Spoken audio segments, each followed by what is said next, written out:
Hare Hare Rama Rama Rama Rama Hare Hare Krishna Krishna Krishna Hare Hare Hare Rama Rama Rama Rama Hare Hare Krishna Krishna Krishna Hare Hare Rama Ram Ram Hare Hare Krishna Krishna Krishna Hare Hare Rama Ram Ram Hare Hare Krishna Krishna Krishna Hare Hare Hare Rama Rama Rama Rama Hare Hare Krishna Krishna Krishna Hare Hare Rama Rama Rama Rama Hare Hare Krishna Krishna Krishna Hare Hare Hare Rama Rama Rama Rama Hare Hare Krishna Krishna Krishna Hare Hare Rama Ram Ram Hare Hare Krishna Krishna Krishna Hare Hare Hare Rama Rama Rama Hare Hare Krishna Krishna Krishna Hare Hare Rama Ram Ram Hare Hare Krishna Krishna Krishna Hare Hare Hare Ram Ram Hare Hare Jai Shri Krishna Chaitanya Prabhu Nityananda Sri Advaita Gadadhara Srivasadi Gaura Bhaktavinda Hare Krishna Krishna Krishna Hare Rama Rama Rama Hare Hare Hare Krishna Hare Krishna Hare Hare Hare Rama Rama Rama Hare Hare Hare Krishna Hare Krishna Hare Hare Hare Rama Rama Hare Hare Hare Krishna Hare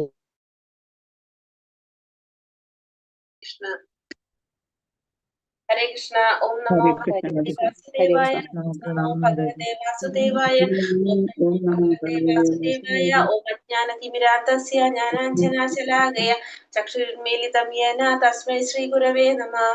Namo Vishnu Padaya Krishna Prashtaya Kundale Srimate Bhaktivedanta Swaminiti Namine. Namaste Saraswate Deve Gauravani Pracharine Nirvishesha Shunyavadi Pashatya Deshadarine. Jai Shri Krishna Chaitanya Prabhu Nityananda Shri Advaita Gadadhara Srivasadi Gaura Bhakta Vrinda.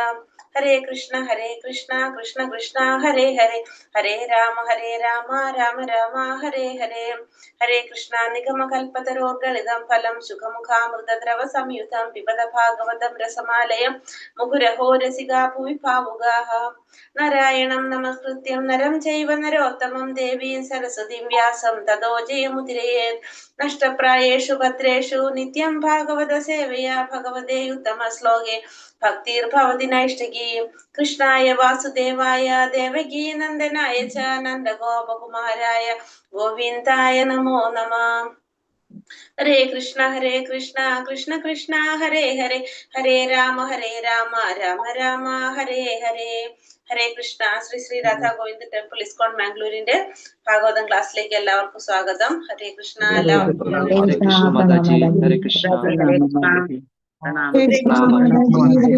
Hare Krishna Mataji. Pranam Mataji. Pranam Mataji. Hare Krishna.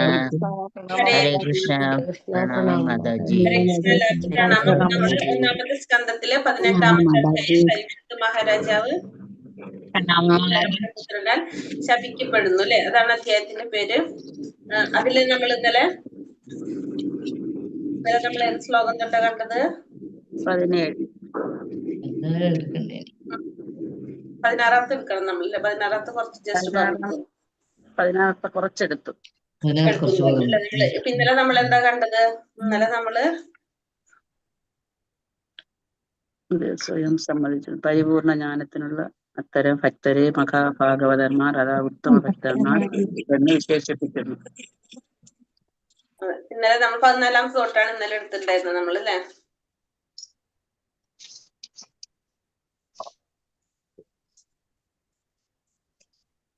ഇന്നലത്തെ ശ്ലോകത്തില് പരമദിവ്യോത്തമ പുരുഷനായ ഭഗവാൻ ശ്രീകൃഷ്ണൻ എല്ലാ ജീവാത്മാക്കളുടെയും ഏക ആശ്രയം ആര് മാത്രമാണ്? ഭഗവാൻ മാത്രമാണ്. മഹാദേവനും ബ്രഹ്മാവിനും മഹാദേവനും പോലും അദ്ദേഹത്തിന്റെ അതീന്ദ്രിയ ഗുണങ്ങളുടെ വ്യാപ്തി ഇതുവരെ മനസ്സിലാക്കാനായിട്ട് സാധ്യമായിട്ടില്ല എന്ന് പറഞ്ഞല്ലേ. ആരെങ്കിലും ഭഗവാനെ സംബന്ധിച്ച വിഷയങ്ങൾ ശ്രവിക്കുന്നതിൽ പൂർണ്ണ സംതൃപ്തരായിട്ടുണ്ടോ? അപ്പൊ ആർക്കും എന്തറിയില്ല, ഭഗവാനെ കുറിച്ച് പൂർണ്ണമായിട്ട് മനസ്സിലാക്കാനായിട്ട് ആർക്കും സാധിക്കില്ല എന്ന് പറയാണ്.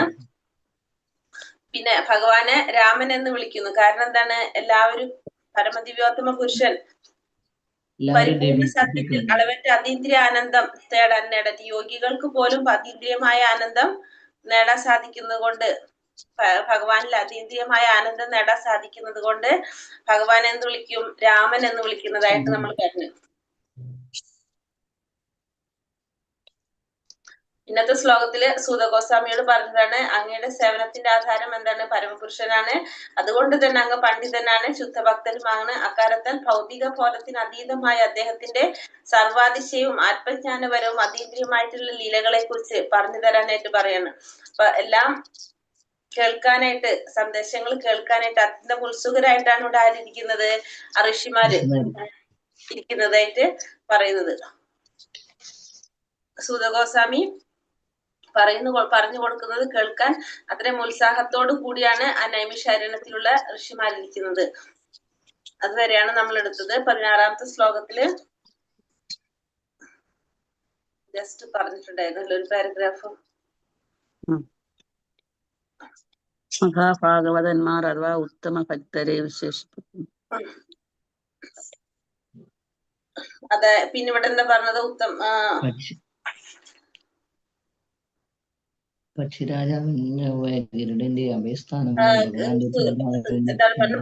പരീക്ഷത്ത് മഹാരാജാവിന്റെ മോക്ഷത്തിന് കാരണമായിട്ടുള്ള അദ്ദേഹത്തിന്റെ ദീക്ഷണ ശക്തി, ഏകാഗ്രത കേന്ദ്രീകരമായിട്ടുള്ള ഭഗവത് വിഷയങ്ങളെ കുറിച്ച് വിശദമാക്കി തരാനാണ് ഇവിടെ പറഞ്ഞത്. ഋഷിമാര് സൂതഗോസ്വാമിയോട് ആവശ്യപ്പെടുന്നത് അതാണ് ഇപ്പൊ നമ്മ പറഞ്ഞുകൊണ്ടിരിക്കേണ്ടത്. ശ്ലോകം 16.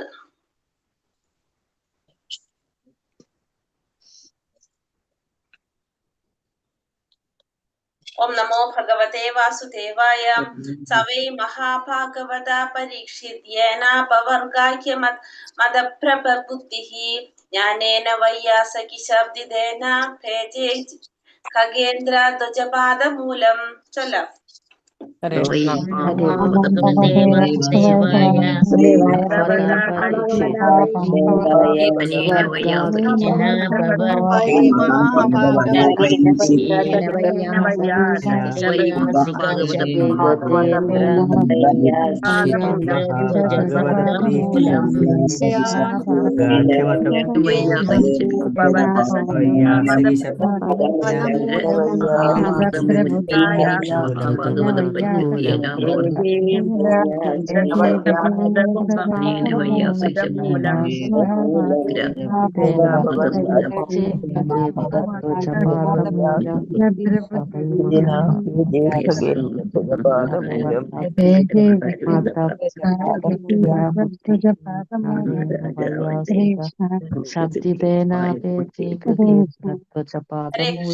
കൃഷ്ണ.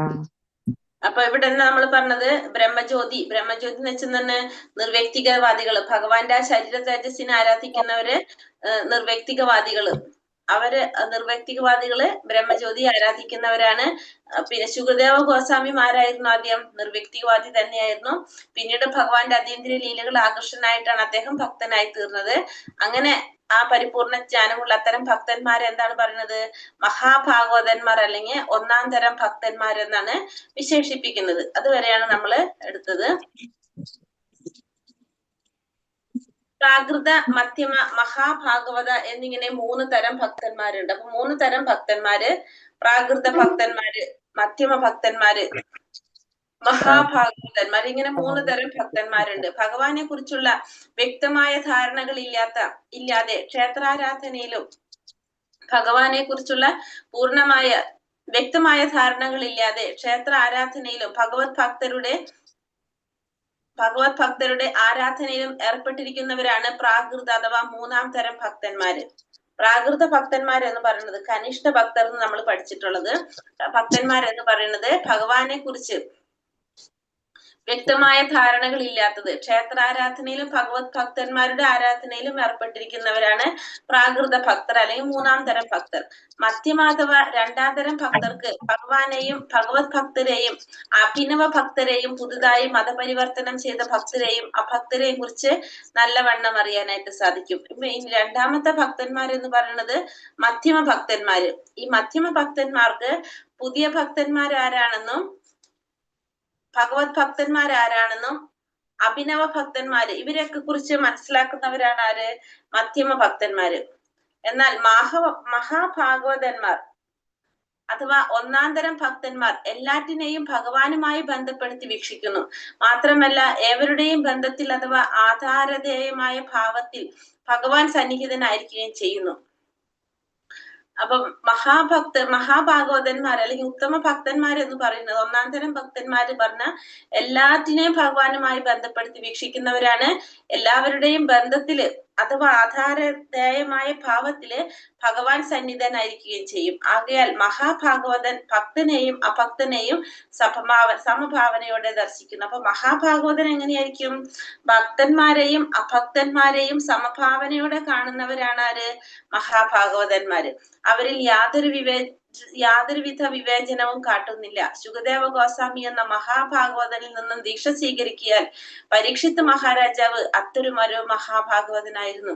അപ്പൊ പരീക്ഷിത്ത് മഹാരാജാവ് ശുകദേവ ഗോസ്വാമിയിൽ നിന്നും ദീക്ഷ സ്വീകരിച്ചത് കൊണ്ട് തന്നെ അദ്ദേഹം മഹാഭാഗവതനായിരുന്നു. കരിസത്തത്തോട് പോലും അദ്ദേഹം തുല്യ ദയവുള്ളവനായിരുന്നു എന്നിരിക്കെ മറ്റുള്ളവരുടെ ഉള്ള ദയയെ കുറിച്ച് എന്ത് പറയാനാണ്? അപ്പൊ ഭക്തന്മാരോടും അഭക്തന്മാരോടും സമഭാവനയോടെയാണ് മഹാഭാഗവതന്മാർക്കുള്ളത്. പരീക്ഷിത്ത് മഹാരാജാവും മഹാഭാഗവതനായിരുന്നു. കലിസത്തത്തോട് പോലും അദ്ദേഹം എങ്ങനെയാണ്? ദയവുള്ളവനായിരുന്നു. അപ്പൊ പിന്നെ സാധാരണക്കാരെ കുറിച്ച് പറയേണ്ട ആവശ്യമില്ലല്ലോ. എല്ലാവരോടും ദയവുള്ളവനാണ് ആര്? പരീക്ഷിത്ത് മഹാരാജാവ്. ജീവിതത്തിൽ പിന്നീട് ഭഗവത് ഭക്തനായി തീർന്ന നിർവ്യക്തിവാദികളുടെ അഥവാ അമൂർത്തകവാദികളുടെ നിരവധി ദൃഷ്ടാന്തങ്ങൾ അതീന്ദ്രിയ പുരാവർത്തങ്ങളിലുണ്ട്. എന്നാൽ ഒരു ഭക്തൻ ഒരിക്കലും നിർവ്യക്തികവാദി ആയി തീരുന്നില്ല. അതീന്ദ്രിയ കൽപ്പടികളിൽ ഭക്തന്റെ സ്ഥാനം നിർവ്യക്തികവാദിയുടേതേക്കാൾ ഉയരെയാണെന്ന് ഈ സത്യം അഥവാ നിജസ്ഥിതി തെളിയിക്കുന്നു. അതീന്ദ്രിയ പടികളിൽ നിർവ്യക്തിക പടിയിലിരിക്കുന്നവർക്ക് സത്യപ്രാപ്തിയേക്കാൾ അധികം ക്ലേശങ്ങൾ അനുഭവിക്കേണ്ടി വരുന്നു.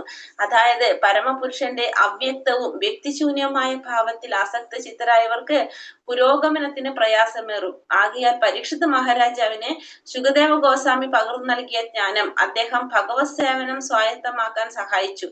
ഈ പരിപൂർണാവസ്ഥയെ അപവർഗം അഥവാ മോക്ഷത്തിന്റെ പരിപൂർണാവസ്ഥ എന്ന് വിശേഷിപ്പിക്കുന്നു. അപ്പൊ ജീവിതത്തില് പിന്നീട് ഭഗവത് ഭക്തനായി തീർന്ന നിർവ്യക്തികവാദികളുടെ അഥവാ അല്ലെങ്കിൽ അമൂർത്തകവാദികളുടെ നിരവധി ദൃഷ്ടാന്തങ്ങള് നമ്മള് അതീന്ദ്രിയമായ പുരാവൃത്തങ്ങളിലുണ്ട്. നമ്മളിപ്പോ ശുകദേവ ഗോസ്വാമിയെ പറഞ്ഞു അല്ലെ. അദ്ദേഹം ആരായിരുന്നു? നിർവ്യക്തികവാദിയായിരുന്നു. പിന്നീടായിരുന്നു ഭക്തനായിത്തീരുന്നത്. അതുപോലെ തന്നെ 4 കുമാരന്മാർ, ഇവരൊക്കെ ആരായിരുന്നു? നിർവ്യക്തികവാദികളായിരുന്നു. പിന്നീട് ഭക്തന്മാരായിട്ട് മാറിയവരായിരുന്നു. എന്നാൽ ഒരു ഭക്തൻ ഒരിക്കലും നിർവ്യക്തികവാദി ആയിത്തീരുന്നില്ല. പക്ഷെ ഒരു ഭക്തൻ ഒരിക്കലും ആരാകുന്നില്ല? നിർവ്യക്തികവാദി ആയിത്തീരില്ല. അപ്പൊ നിർവ്യക്തികവാദികള് ഭക്തന്മാരായി തീരാം, പക്ഷെ ഭക്തന്മാരാകുന്നില്ല, നിർവ്യക്തികവാദി ആയിത്തീരുന്നില്ല. അതീന്ദ്രിയ കൽപ്പടികളിൽ ഭക്തന്റെ സ്ഥാനം നിർവ്യക്തികവാദിയുടേക്കാൾ ഉയരെയാണെന്ന് ഈ സത്യം അല്ലെങ്കിൽ ഈ നിജസ്ഥിതി തെളിയിക്കുന്നു. അപ്പൊ അതീന്ദ്രിയമായിട്ടുള്ള കൽപ്പടികളിൽ ഒരു ഭക്തന്റെ സ്ഥാനം എപ്പോഴും എവിടെയാണ്? ഈ നിർവ്യക്തികവാദിയുടേതിനേക്കാൾ ഉയരെയാണെന്നുള്ളത് തെളിയിക്കുന്നു. അതീന്ദ്രിയ പടികളിൽ നിർവ്യക്തിക പടിയിലിരിക്കുന്നവർക്ക് സത്യപ്രാപ്തിയേക്കാൾ അധികം ക്ലേശങ്ങൾ അനുഭവിക്കേണ്ടി വരുന്നു. അപ്പൊ അതീന്ദ്രിയമായിട്ടുള്ള ഈ പടികളില് നിർവ്യക്തിക പടിയിലിരിക്കുന്നവർക്ക് എന്താണ്? സത്യപ്രാപ്തിയേക്കാൾ, അതായത് നമ്മള് ഭക്തന്മാരെക്കാൾ ഭക്തന്മാരുടെ പടിയേക്കാൾ സത്യപ്രാപ്തിയേക്കാൾ പരമസത്യത്തെ പ്രാപിക്കുന്നതിനേക്കാൾ അധികം ക്ലേശങ്ങൾ അനുഭവിക്കേണ്ടതായിട്ട് വരും നിർവ്യക്തികവാദികൾക്ക്. അതായത് പരമപുരുഷന്റെ അവ്യക്തവും വ്യക്തിശൂന്യവുമായ സ്വഭാവത്തിൽ ആസക്ത ചിത്തരായവർക്ക് പുരോഗമനത്തിന് പ്രയാസം കൂടുതലായിരിക്കും. ആകയാൽ പരീക്ഷിത്ത് മഹാരാജാവിന് ശുകദേവ ഗോസ്വാമി നൽകിയ അജ്ഞാനം അദ്ദേഹം ഭഗവത് സേവനം സ്വായത്തമാക്കാൻ അദ്ദേഹത്തിന് സഹായിച്ചു. ഈ പരിപൂർണ അവസ്ഥയാണ് അപവർഗം അഥവാ മോക്ഷത്തിന്റെ പരിപൂർണ അവസ്ഥ എന്ന് വിശേഷിപ്പിക്കുന്നത്. ശ്രീമദ് ഭാഗവതം 1-ാം സ്കന്ധം 2-ാം അധ്യായം 12-ാം ശ്ലോകത്തില് നാം മുമ്പ് വിശദമാക്കിയതുപോലെ തത്വജ്ഞാനത്തിലും പരിത്യാഗത്തിലും അത്തരമൊരവസ്ഥ പ്രാപ്തമാക്കുന്നു. ഇപ്പൊ ശ്രീമദ് ഭാഗവതം 1-ാമത്തെ സ്കന്ധത്തില് 2-ാം അധ്യായത്തില് 2-ാം ശ്ലോകത്തിൽ പറഞ്ഞിരിക്കുന്ന പോലെ ജ്ഞാനത്താലും പരിത്യാഗത്താലും അത്തരത്തിലുള്ളൊരവസ്ഥ പ്രാപ്തമാക്കാനായിട്ട് സാധിക്കും. ജ്ഞാനം കൊണ്ടും പിന്നെ പരിത്യാഗം കൊണ്ടും. മാത്രമല്ല ശുകദേവ ഗോസ്വാമി ഉപദേശിച്ചതുപോലെ തൽഫലമായി അത് ഭഗവാന്റെ അതീന്ദ്രിയ സേവനത്തിൽ പര്യവസാനിക്കുന്നു. അപ്പോ ശുകദേവ ഗോസ്വാമി പറയുന്ന പോലെ അതെന്താണ് സംഭവിക്കുന്നത്? ഭഗവത് സേവനത്തില് പര്യവസാനിക്കുകയും ചെയ്യുന്നു. ഹരേ കൃഷ്ണ. ശ്ലോകം 17. തന്നാ പരം പുണ്യമസം സംവൃതാർത്ഥം ആഖ്യാനമത്യത്ഭുത യോഗനിഷ്ഠം ആഖ്യാഹനന്താചരിതോപന്നം പാരീക്ഷിതം ഭാഗവതാഭിരാമം. തന്നാ പരം പുണ്യമസംവൃതാർത്ഥം ആഖ്യാനമത്യത്ഭുത യോഗനിഷ്ഠം ആഖ്യാഹ്യനന്ദാചരിതോപപന്നം പാരീക്ഷിതം ഭാഗവതാഭിരാമം. ഹരേ കൃഷ്ണ. ചൊല്ലാം. ഭഗവതേ പരം വാസുദേവായ പുണ്യമസ്തം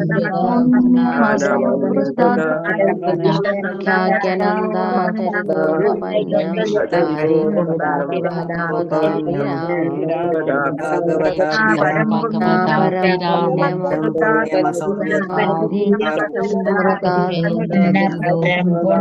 പരം പരം ഹരേ കൃഷ്ണ മാതാജി.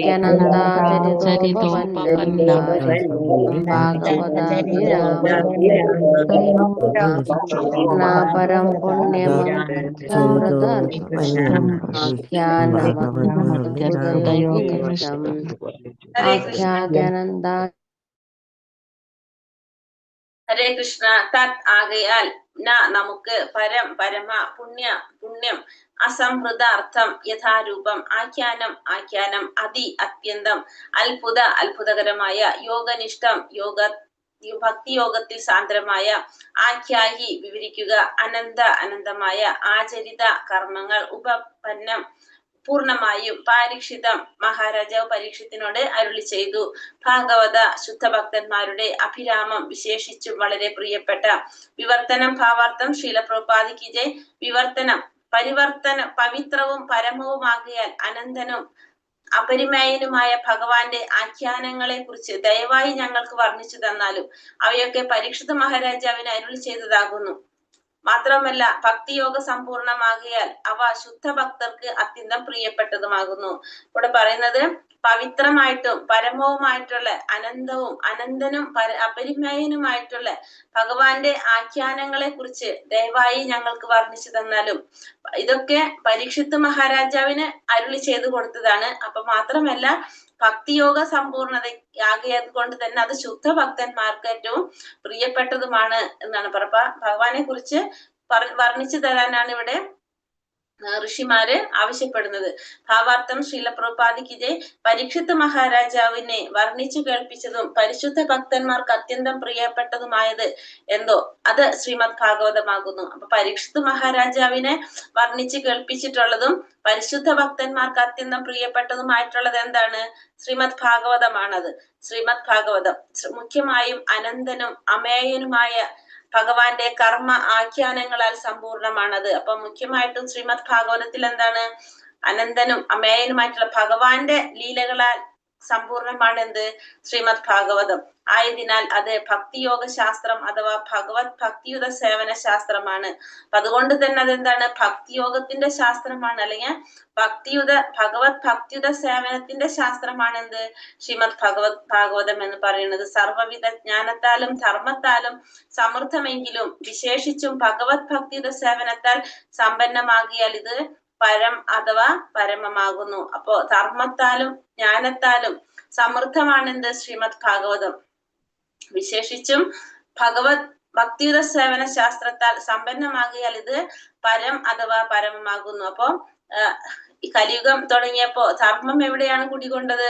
ഭാഗവതത്തിലാണ് ധർമ്മം കുടികൊണ്ടത്. നമ്മൾ ഫസ്റ്റത്തെ അധ്യായത്തിൽ പറയുന്നുണ്ടത്. ഫസ്റ്റ് അധ്യായങ്ങളിൽ പറയുന്നുണ്ടായിരുന്നു. അപ്പൊ സർവവിധ ജ്ഞാനത്താലും ധർമ്മത്താലും സമൃദ്ധമെങ്കിലും വിശേഷിച്ചും ഭഗവത് ഭക്തിയുടെ സേവന ശാസ്ത്രത്താൽ സമ്പന്നമാകിയാൽ ഇത് പരമമാകുന്നു. ശ്ലോകം 18. സൂത ഉവാച അഹോ വയം ജന്മ ഹസ്മ വൃദ്ധാനുവൃത്യാപി വിലോമജാത ദൗഷ്കുല്യമാതീം വിധുനോതി ശീഘ്രം മഹത്തമാനാമം അഭിധാനയോഗഃ. സൂത ഉവാച അഹോ വയം ജന്മ മൃതോദ്യഹാസ്മ വൃദ്ധാനുവൃത്യാപി വിലോമജാത ദൗഷ്കുല്യമാതീം വിധുനോതി ശീഘ്രം മഹത്തമാനാം അഭിധാനയോഗഃ. ചൊല്ലാം. ഓം നമോ ഭഗവതേ വാസുദേവായ. ഉവാച ഉവാച അയം ജന്മ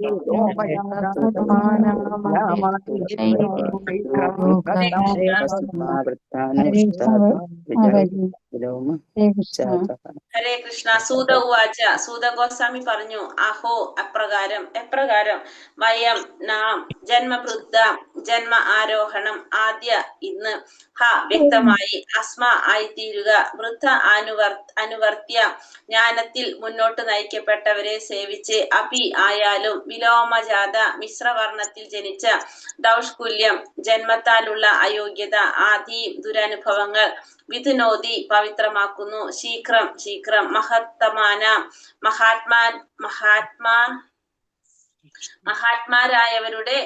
മഹാത്മാരായവരുടെ അഭിധാന സംഭാഷണം യോഗ ബന്ധം അല്ലെങ്കിൽ സംസർഗം വിവർത്തനം. ശ്രീല പ്രഭുപാദി ജയ്. ശ്രീ സൂത ഗോസ്വാമി പറഞ്ഞു, അല്ലയോ ഈശ്വര, ഞങ്ങൾ മിശ്രജാതരെങ്കിലും വിജ്ഞാന ശ്രേഷ്ഠരെ സേവിച്ചും അനുവർത്തിച്ചും ജന്മത്താൽ ഞങ്ങൾക്ക് അനുവദിച്ചു നൽകപ്പെട്ട അവകാശത്തിൽ വീണ്ടും സ്ഥാനക്കയറ്റം ലഭിച്ചു. അത്തരം ശ്രേഷ്ഠാത്മാക്കളുമായി സംഭാഷണത്തിൽ ഏർപ്പെടാൻ പോലും അഥമ ജന്മപരമായ സർവ അയോഗ്യതകളിൽ നിന്നും ഒരുവൻ താമസം വിന സ്വയം പവിത്രനാകുന്നു.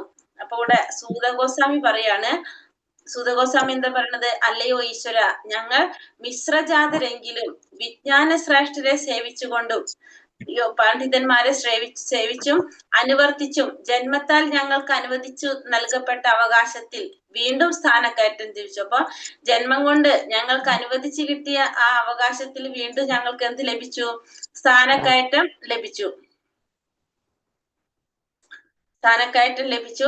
മാത്രമല്ല അത്തരം ശ്രേഷ്ഠ ആത്മാക്കളുമായി സംഭാഷണത്തിൽ ഏർപ്പെടാൻ പോലും അഥമ ജന്മപരമായ സർവ അയോഗ്യതകളിൽ നിന്നും ഒരുവൻ താമസം വിന പവിത്രനാകുന്നു. അപ്പോ ഭഗവാനെ കുറിച്ച് ശ്രവിക്കും തോറും എന്ത് സാധിക്കാണ്?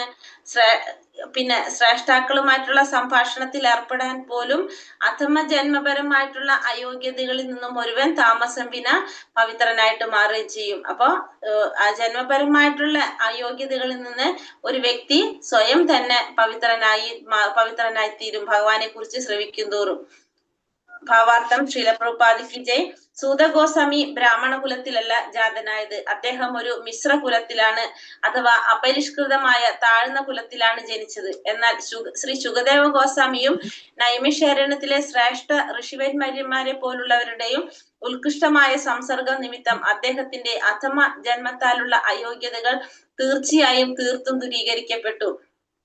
വേദ ആചരണങ്ങൾക്ക് അനുസൃതമായി ശ്രീ ചൈതന്യ മഹാപ്രഭു ഈ തത്വത്തെ അനുവർത്തിച്ച് അദ്ദേഹത്തിന്റെ അതീന്ദ്രിയ സംസർഗത്താൽ അനേകം അധമകുലജാതരെ അഥവാ ജന്മത്താലും കർമ്മത്താലും അയോഗ്യരായ അസംഖ്യം പേരെ ഭക്തിയുടെ സേവന പദ്ധതിയിലേക്ക് ഉയർത്തുകയും ആചാര്യരുടെ അഥവാ പ്രമാണികരുടെ സ്ഥാനത്ത് അവരെ അവരോധിക്കുകയും ചെയ്തു. അപ്പൊ സൂതഗോസ്വാമി ജനിച്ചത് ഏത് കുലത്തിലല്ല? ബ്രാഹ്മണ കുലത്തിലല്ല അജാതനായത്. അദ്ദേഹം ഒരു മിശ്ര കുലത്തിലാണ് അദ്ദേഹം ജനിച്ചത്, അഥവാ അപരിഷ്കൃതമായ താഴ്ന്ന കുലത്തിലാണ് ജനിച്ചത്. എന്നാൽ ശുകദേവ ഗോസ്വാമിയുടെയും നൈമിഷാരണ്യത്തിലെ ഋഷിമാരുടെയും പോലുള്ള ഉത്കൃഷ്ടമായിട്ടുള്ള വ്യക്തികളുടെ സംസർഗം കൊണ്ട് അദ്ദേഹത്തിന്റെ അധമ ജന്മത്തിലുള്ള അയോഗ്യതകള് തീർച്ചയായിട്ടും എങ്ങനെ വന്നു? ദൂരീകരിക്കപ്പെട്ടു. വേദ ആചാരണങ്ങൾക്ക് അനുസൃതമായിട്ട് ചൈതന്യ മഹാപ്രഭു ഈ തത്വത്തെ അനുവർത്തിച്ചുകൊണ്ട് അദ്ദേഹത്തിന്റെ അതീന്ദ്രിയ സംസർഗം കൊണ്ട് അനേകം അധമകുല ജാതന്മാരെ ജന്മം കൊണ്ടും കർമ്മം കൊണ്ടും അയോഗ്യരായിട്ടുള്ള അസംഖ്യം ഭക്തിയുടെ പേരെ അസംഖ്യം ഭക്തിയുടെ സേവന പദവിയിലേക്ക് ഉയർത്തുകയും അവർക്ക് ആചാര്യന്മാരുടെ സ്ഥാനം, പ്രമാണികരുടെ സ്ഥാനത്ത് അവരെ അവരോധിക്കുകയും ചെയ്തു. അപ്പൊ കുറെ പേരെ ശ്രീ ചൈതന്യ മഹാപ്രഭു എന്ത് ചെയ്തിട്ടുണ്ട്? ഈ പറഞ്ഞ പോലെ ജന്മം കൊണ്ടും കർമ്മം കൊണ്ടും അയോഗ്യരായിട്ടുള്ള അസംഖ്യം പേരെ ഭക്തിയുടെ സേവന പദവിയിലേക്ക് ഉയർത്തിയെന്ന് മാത്രമല്ല അവർക്ക് ആചാര്യന്മാരുടെ സ്ഥാനം അല്ലെങ്കിൽ പ്രമാണികരുടെ സ്ഥാനം അവർക്ക് നൽകി. ഏതൊരു വ്യക്തിയെയും ജന്മം കൊണ്ട് അവൻ ബ്രാഹ്മണനോ ശൂദ്രനോ അല്ലെങ്കിൽ സമൂഹത്തിന്റെ വർണ്ണാശ്രമ വ്യവസ്ഥയിൽ ഗൃഹസ്ഥാശ്രമിയോ ഭിക്ഷാന്തേഹിയോ ആര് തന്നെയായിരുന്നാലും എന്ത് തന്നെയായാലും അവൻ ശ്രീകൃഷ്ണ ശാസ്ത്രത്തിൽ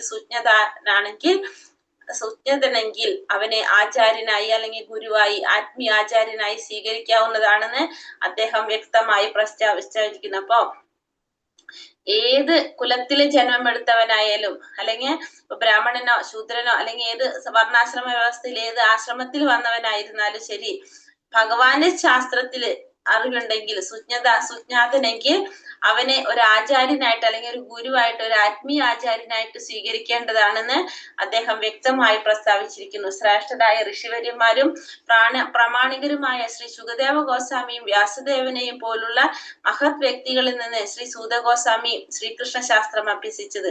അപ്പൊ സൂത ഗോസ്വാമി എങ്ങനെയാണ് ഇത് മനസ്സിലാക്കിയത്? ഭഗവാനെ കുറിച്ചുള്ള ശാസ്ത്രം ശ്രേഷ്ഠരായിട്ടുള്ള ഋഷിവര്യന്മാരും അല്ലെ പ്രാമാണികരായിട്ടുള്ള ശുകദേവ ഗോസ്വാമിയുടെയും വ്യാസദേവന്റെയും പോലുള്ള മഹാവ്യക്തികളിൽ നിന്ന്.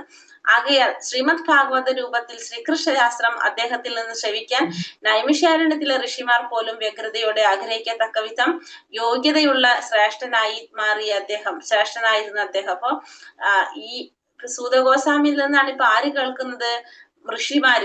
ഋഷിമാര് കേൾക്കുന്നത്. അപ്പൊ ഈ ശ്രീമദ് ഭാഗവതം നൈമിഷാരണ്യത്തിലെ ഋഷിമാർക്ക് പോലും വ്യഗ്രതയോട് കേൾക്കാനായിട്ട് ആഗ്രഹിക്കുന്ന വിധം ശ്രേഷ്ഠനായിട്ട് മാറാണ് ഇവിടെ സൂത ഗോസ്വാമി.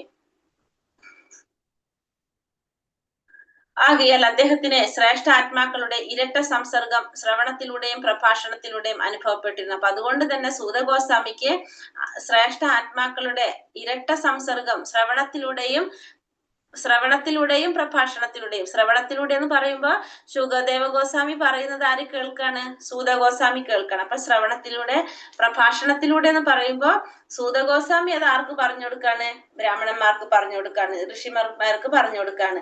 അപ്പൊ പ്രഭാഷണത്തിലൂടെയും അത് അനുഭവപ്പെട്ടിരുന്നു. ശ്രേഷ്ഠരുടെ സംസർഗം അതീന്ദ്രിയ ശാസ്ത്രം അഥവാ കൃഷ്ണശാസ്ത്രം പ്രമാണികരിൽ നിന്നും അഥവാ ആധികാരികമായ കേന്ദ്രങ്ങളിൽ നിന്നും അഭ്യസിക്കേണ്ടതാണ്. അപ്പൊ ഭഗവാനെ കുറിച്ചുള്ള ശാസ്ത്രം ആരിൽ നിന്നാണ് കേൾക്കേണ്ടത്? അത് പ്രമാണികന്മാരിൽ നിന്ന് അല്ലെങ്കിൽ ആധികാരികമായ കേന്ദ്രങ്ങളിൽ നിന്നായിരിക്കണം അഭ്യസിക്കേണ്ടത്. മാത്രമല്ല ഒരുവൻ ധർമ്മ ഉപദേശങ്ങൾ, അതായത് ശ്രീകൃഷ്ണ ഭഗവാന്റെ ശാസ്ത്രം അല്ലെങ്കിൽ ഭാഗവതം, ശ്രീകൃഷ്ണ ശാസ്ത്രം എന്ന് പറയുന്നത് ഭാഗവതത്തെയാണ് പറയുന്നത്. ആ ധർമ്മോപദേശങ്ങൾ പ്രഭാഷിക്കുമ്പോൾ അവൻ വീണ്ടും അധികതരമായ സ്ഥാനത്തേക്കും പദവിക്കും അർഹനായി തീരുന്നു. ആകയാൽ സൂത ഗോസ്വാമിക്ക് ഇരട്ട നേട്ടം ലഭിച്ചുവെന്ന് മാത്രമല്ല അദ്ദേഹം നിസ്സംശയം എല്ലാവിധ മനോവ്യതകളിൽ നിന്നും താഴ്ന്ന കുലത്തിൽ ജനിച്ചതിനാലുള്ള സർവ്വ അയോഗ്യതകളിൽ നിന്ന് പൂർണ്ണമായും മുക്തനായി തീരുന്നു. അപ്പോൾ ഇവിടെ പറഞ്ഞത് ശ്രീമദ് ഭാഗവതം പ്രഭാഷിക്കുന്ന ഒരു വ്യക്തൻ അധികതരമായ സ്ഥാനത്തേക്ക് അവൻ വീണ്ടും എന്താണ് അതിനേക്കാളും അധികമായിട്ടുള്ള സ്ഥാനത്തേക്കും പദവിക്കും അർഹനായി തീരാണ് ചെയ്യുന്നത്. അപ്പൊ ഈ സൂത ഗോസ്വാമിക്ക് ഇരട്ട നേട്ടം ലഭിച്ചു എന്ന് മാത്രമല്ല അദ്ദേഹം നിസ്സംശയം തന്നെ എന്ത് സാധിച്ചു? അദ്ദേഹത്തിന് എല്ലാ തരത്തിലുള്ള മനോവ്യഥകളിൽ നിന്നും താഴ്ന്ന കുലത്തിൽ ജനിച്ചതിലുള്ള സർവ്വ അയോഗ്യതകളിൽ നിന്നും പൂർണ്ണമായിട്ടും മുക്തനായി തീരാൻ ആർക്ക് സാധിച്ചു? സൂത ഗോസ്വാമിക്ക് സാധിച്ചു. സൂത ഗോസ്വാമി അധമകുല ജാതനാകയാൽ അദ്ദേഹത്തിന് അതീന്ദ്രിയ ശാസ്ത്രം ഉപദേശിച്ചു നൽകുന്നതിൽ ശ്രീ ശുകദേവ ഗോസ്വാമിയോ സൂത ഗോസ്വാമിയിൽ നിന്ന് ശാസ്ത്രം മനസ്വീകരിക്കുന്നതിന് നൈമിഷാരണ്യത്തിലെ ഋഷിമാരോ വൈമനസ്യം കാട്ടില്ലെന്ന് ഈ ശ്ലോകം തെളിയിക്കുന്നു. അപ്പൊ സൂത ഗോസ്വാമി അധമകുലത്തിൽ പിറന്നവനാണ്. എന്നിട്ട് പോലും ശുകദേവ ഗോസ്വാമി അദ്ദേഹത്തിന് ആ ശാസ്ത്രം പറഞ്ഞു കൊടുക്കുന്നതില് യാതൊരു തരത്തിലുള്ള വിമുഖത കാണിച്ചില്ല. മാത്രമല്ല സൂത ഗോസ്വാമിയിൽ നിന്ന് കേൾക്കുന്നതിനും ഈ പ്രഭാഷണം കേൾക്കുന്നതിന് നൈമിഷാരണ്യത്തിലെ ഋഷിമാരും വൈമനസ്യം കാണിച്ചില്ല എന്നുള്ളതും ഈ ശ്ലോകത്തില് പറയുന്നു. നീചകുലജാതൻ എന്ന ഏക കാരണത്താൽ ആയിരക്കണക്കിന് വർഷങ്ങൾക്ക് മുമ്പ് പോലും പഠിപ്പിക്കുന്നതിനോ യാതൊരുവിധ വിലക്കും ഇല്ലാതിരുന്നു എന്ന് ഇത് അർത്ഥമാക്കുന്നു. അപ്പൊ നമുക്ക് ഇതിന്റെ എന്ത് മനസ്സിലാക്കാം? താഴ്ന്ന കുലത്തില് ജന്മം എടുക്കുന്നത് കൊണ്ട് പഠിക്കാനും പഠിപ്പിക്കാനും രണ്ടിനും യാതൊരുവിധ വിലക്കും ഇല്ലായിരുന്നു എന്നുള്ളത് ഇത് മനസ്സിലാക്കാം. ഹിന്ദു സമൂഹത്തിലെ വർണ്ണവ്യവസ്ഥിതിയെ അറിയപ്പെടുന്ന ഈ പരുഷമായ വ്യവസ്ഥിതി പ്രബലമായത് ഒരു 100 വർഷത്തിനുള്ളിൽ മാത്രമാകുന്നു. അപ്പോ ഹിന്ദു സമൂഹത്തില് ഈ വർണ്ണ വ്യവസ്ഥിതി വന്നിട്ടുള്ളത്, ഇത്രയും പ്രബലമായിട്ടുള്ളത് എപ്പോഴാണെന്ന് പറഞ്ഞത്, ഒരു 100 വർഷത്തിനുള്ളിൽ മാത്രമാകുന്നു. അല്ലെങ്കിൽ അപ്രകാരം സംഭവിച്ചത് ദ്വിജബന്ധുക്കൾ അഥവാ ഉന്നത കുലത്തിലെ അയോഗ്യരായ വ്യക്തികളുടെ എണ്ണം വർദ്ധമാനമായപ്പോഴാണ്. അതല്ലെങ്കിൽ എങ്ങനെയാണ് പറഞ്ഞത്, അതായത് ദ്വിജബന്ധുക്കൾ അല്ലെങ്കിൽ ഉന്നത കുലത്തില് അയോഗ്യരായ വ്യക്തികളുടെ എണ്ണം വർദ്ധിച്ചപ്പോഴാണിത് സംഭവിച്ചിട്ടുള്ളത്. ശ്രീ ചൈതന്യ മഹാപ്രഭു യഥാർത്ഥ വേദവ്യവസ്ഥിതിയെ അഥവാ വൈദിക സംസ്കാരത്തെ പുനരുദ്ധാരണം ചെയ്തു. അപ്രകാരം ഒരു മുസ്ലിം കുടുംബത്തിൽ ജനിച്ച ഠാക്കൂർ ഹരിദാസയെ നാമാചാര്യ പദവിയിലേക്ക് ഉയർത്തി അഥവാ ഭഗവാന്റെ ദിവ്യനാമ മഹാത്മ്യങ്ങൾ പ്രചരിപ്പിക്കുന്ന പ്രാമാണികനായി അഥവാ അധികാരമുള്ള ശക്തി കേന്ദ്രമായി ദിവ്യ പൂജ ശ്രീ ഹരിദാസ് ഠാക്കൂറിനെ ഉന്നമിപ്പിച്ചു. അപ്പൊ ചൈതന്യ മഹാപ്രഭു ഈ യഥാർത്ഥ വ്യവസ്ഥിതിയെ അദ്ദേഹം വൈദിക സംസ്കാരത്തെ പുനരുദ്ധാരണം ചെയ്തു. അപ്രകാരം അദ്ദേഹം എന്താ ചെയ്തത്, ഒരു മുസ്ലിം കുടുംബത്തിൽ ജന്മമെടുത്ത ഹരിദാസ് ഠാക്കൂർ, നാമാചാര്യനായിട്ട് അറിയപ്പെടുന്ന ഹരിദാസ് ഠാക്കൂറിനെ ആ പദവിയിലേക്ക് ഉയർത്തിയത് ആരാണ്? ചൈതന്യ മഹാപ്രഭുവാണ്. ഭഗവാന്റെ ദിവ്യനാമങ്ങൾ പ്രചരിപ്പിക്കുന്ന പ്രമാണികനായിട്ട് അഥവാ അധികാരമുള്ള ശക്തി കേന്ദ്രമായിട്ട് ദിവ്യ പൂജ ശ്രീ ഹരിദാസ് ഠാക്കൂറിനെ ഉന്നമിപ്പിച്ചു. അപ്പൊ ആ ഹരിദാസ് ഠാക്കൂറിനെ നാമാചാര്യനായിട്ട് പദവിയിലേക്ക് ഉയർത്തിയതും ആരാണ്? ചൈതന്യ മഹാപ്രഭുവാണ്. ഒരു ദിവസം എത്രയോ നാമങ്ങൾ ചൊല്ലുന്നതാണ് ആര്? ഹരിദാസ് ഠാക്കൂർ. അദ്ദേഹത്തിന് എന്ത് ചെയ്തു? നാമാചാര്യ എന്നുള്ളൊരു പദവി അദ്ദേഹത്തിന് കൊടുത്തു. ശുദ്ധഭക്തന്റെ ശക്തി അവിധത്തിലുള്ളതാണ്. ഗംഗാജലത്തെ പരിശുദ്ധമായി കണക്കാക്കുന്നു. ഗംഗാ നദിയിൽ സ്നാനം ചെയ്താൽ ഒരുവൻ പരിശുദ്ധനായി തീരുന്നു. എന്നാൽ മഹാഭഗവത് ഭക്തന്മാരെ സംബന്ധിച്ചിടത്തോളം താഴ്ന്ന കുലത്തിൽ ജനിച്ച അധപതിച്ച ആത്മാക്കളെ പോലും അവർക്ക് ദർശന മാത്രയിൽ തന്നെ പരിശുദ്ധമാക്കാനുള്ള കഴിവുണ്ട്. എന്നിരിക്കെ അവരുമായുള്ള സംസർഗത്താലുള്ള നേട്ടങ്ങളെ കുറിച്ച് എന്തു പറയാനാണ്? അപ്പോൾ ഭഗവാന്റെ ഭക്തന്മാര്, ശുദ്ധ ഭക്തന്മാര് ഇത്തരത്തിലുള്ളവരാണ്. ഗംഗാജലത്തെ പരിശുദ്ധമായി കണക്കാക്കുന്നു. അറിയാം നമുക്ക്, ഗംഗാ നദിയിൽ സ്നാനം ചെയ്തു കഴിഞ്ഞാൽ ഒരുവൻ എന്തായിട്ട് മാറും? പരിശുദ്ധനായിട്ട് തീരും. എന്നാൽ മഹാഭഗവത് ഭക്തന്മാരെ സംബന്ധിച്ചിടത്തോളം താഴ്ന്ന കുലത്തിൽ ജനിച്ച അല്ലെങ്കിൽ അധപതിച്ച ആത്മാക്കളെ പോലും അവർക്ക് ദർശന മാത്രയിൽ തന്നെ ശുദ്ധഭക്തന്മാർക്ക് എന്ത് സാധിക്കും? ഈ പരിശുദ്ധരാക്കി മാറ്റാനുള്ള കഴിവ് ശുദ്ധഭക്തന്മാർക്കുണ്ട്. എന്നിരിക്കെ അവരുമായുള്ള സംസർഗത്താലുള്ള നേട്ടങ്ങളെ കുറിച്ച് എന്ത് പറയുന്നു? അപ്പൊ പിന്നെ ശുദ്ധഭക്തന്മാരിലുള്ള സംസർഗത്തെ കുറിച്ച് പിന്നെ നമ്മൾ പറയേണ്ട ആവശ്യം തന്നെ ഇല്ല. യോഗ്യരും ശ്രേഷ്ഠരുമായ പ്രചാരകരെ ഭുവനത്തിലുടനീളം അയച്ച് പൈക്കിലമായ ലോകത്തിന്റെ അന്തരീക്ഷത്തെയാകെ ആകമാനം പവിത്രമാക്കാൻ ശ്രീ ചൈതന്യ മഹാപ്രഭു ആഗ്രഹിച്ചു. ഇപ്പോ ചൈതന്യ മഹാപ്രഭു എന്താണ് ആഗ്രഹിച്ച്? യോഗ്യരായിട്ടുള്ള ശ്രേഷ്ഠരായിട്ടുള്ള പ്രചാരകരെ ഈ ഭുവനത്തിൽ ഉടനീളം അയച്ചുകൊണ്ട് ഈ ലോകത്തിന്റെ അന്തരീക്ഷത്തെ ആകെ പവിത്രമാക്കാനായിട്ട് ചൈതന്യ മഹാപ്രഭു ആഗ്രഹിച്ചു. ശാസ്ത്രീയമായ രീതിയിൽ ഈ മഹത് ദൗത്യം ഏറ്റെടുത്ത് നടപ്പാക്കേണ്ട ഉത്തരവാദിത്തം ഇന്ത്യക്കാരിൽ നിക്ഷിപ്തമാണ്. മാത്രമല്ല അത്യന്തം ശ്രേഷ്ഠരായ മനുഷ്യത്വ സമ്പൂർണമായ ആ ദൗത്യം നിർവഹിക്കേണ്ടതും ആകുന്നു. അപ്പോ ശാസ്ത്രീയമായ രീതിയിൽ ഈ മഹത് ദൗത്യം ഏറ്റെടുത്ത് നടപ്പാക്കേണ്ട ഉത്തരവാദിത്തം ആരിൽ നിക്ഷിപ്തമാണ്?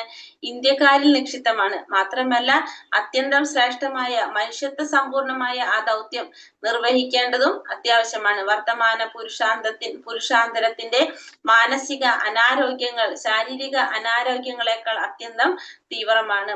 ഇപ്പൊ വർത്തമാന പുരുഷാന്തരത്തില് മാനസികമായിട്ടുള്ള അനാരോഗ്യങ്ങളെക്കാൾ ശാരീരികമായിട്ടുള്ള അനാരോഗ്യങ്ങൾ അത്യന്തം തീവ്രമായിട്ടുള്ളതാണ്.